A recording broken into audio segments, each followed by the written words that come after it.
တော်လိုင်းအဖွဲ့တွေကလည်း Federal Democracy ပြည်တော်စုပေါ်ထွန်းရေးဥဆောင်ကောင်စီ SDPF ဆိုတော့ဖက်ပါအဲ့ဒါဟာတော်လိုင်းတစ်ခုလုံးကိုစီးရေးနိုင်ငံရေးပတ်ချုပ်ပြီးဥဆောင်မောင်းတင်ရမယ်ပဲလို့နားလည်ရပါတယ်အဲ့ဒီ SDPF ပတ်ပြီးမှုဟာစစ်တပ်စိတ်တိုင်းက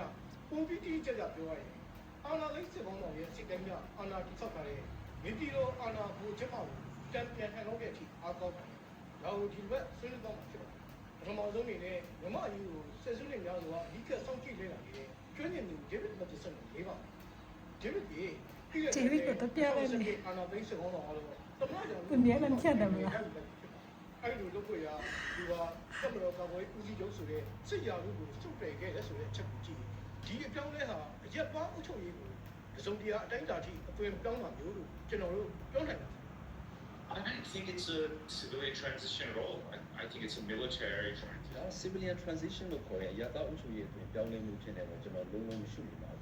။ဒါစစ်တပ်ရဲ့အုပ်ချုပ်မှုကိုအတွင်းနောက်တစ်မျိုးပြောင်းတာပဲဖြစ်ပါတယ်။စစ်ကောင်းဆောင်အတက်ချိုရာလူကိုဆွမဲသူ့ကိုယ်သူသမရအဖြစ်ခံယူနိုင်မယ်ဆိုတဲ့အချက်ကိုလူများကြားမှာဘလို့စိုးစိုးတွေကတွက်ဆထားနေကြပြီးသားပါ။သူသမရအဖြစ်ခံယူနိုင်မယ်အဲ့ဒီဘုံကိုလည်းအာဏာသိမ်းတာဆိုတဲ့အချက်ကအာဏာသိမ်းတဲ့ပထမဆုံးရက်တွေကပုံဝင်နေပြီးဖြစ်ပါတယ်။ဒါကြောင့်အခုအပြောင်းလဲဟာရတအုပ်ချုပ်ရေးစီကိုအတွင်ပြောင်းမှုဖြစ်နေဘလို့နည်းနဲ့မှမြည်ကြည့်လို့မသိပါဘူး။သူရဲ့စစ်ဖက်ရပ်ဖက်ကဏ္ဍအားလုံးမှာသူပိုင်ပိုင်နိုင်နိုင်ချုပ်ကိုင်တဲ့လူတွေအတွက်အဖက်ဖက်ကဖန်တီးပြီးမှသမရရာလူကိုယူလာမျိုးဖြစ်ပါတယ်။ဒါတိုင်းပြည်အတွက်ကျိုးစိုးတဲ့အပြောင်းလဲမျိုးဟုတ်ပါဘူး။မြန်မာပြည်သူအားလုံးတွေအန္တရာယ်အင်မတန်ကြီးတဲ့အပြောင်းလဲမျိုးပဲဖြစ်ပါတယ်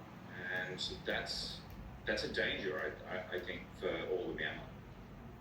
ဒီနေရာမှာစိတ်ဝင်စားစရာကောင်းတဲ့အချက်ကသူ့အနေနဲ့စစ်တပ်အကြီးအကဲနေရာကိုဘာကြောင့်များပုဂ္ဂိုလ်တူယုံကြည်မှုအပြည့်နဲ့ဆွနိုင်ရလဲ။ဘာကြောင့်အခုလိုရောက်ပုဂ္ဂိုလ်နောက်ကျောလိုမျိုးနဲ့ပြောင်းပြီးလုပ်ဖို့အထိဖြစ်လာရတာလဲဆိုတော့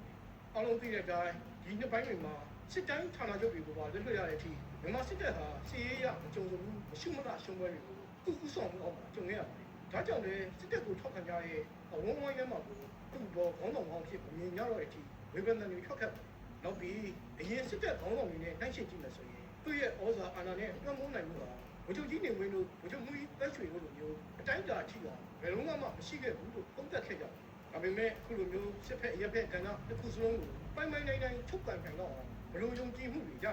သူလျှောက်ချင်တဲ့လမ်းကိုလျှောက်နိုင်မှုသူ့စံနာပြည့်ဝမှုရာစစ်တပ်ရောနိုင်ငံရေးပါတီဖြစ်တဲ့ကြိုက်ခိုင်ရေးပါတီကပါအပြည့်အဝပူးပေါင်းဝင်ရတာလို့လည်းတွေ့ရပါတယ်။အဲ့ဒီချိန်တွေကခုနကဒေးဗစ်ပြောလို့တိုင်းပြည်ကိုပုံပြီးအန်ရကြီးသွားစေတယ်လို့ဘာကြောင့်ပြောနိုင်ရလဲ I'm not sure if they are fully incorporated. I think that there are so many moving parts to all of this. ။သူတို့အားလုံး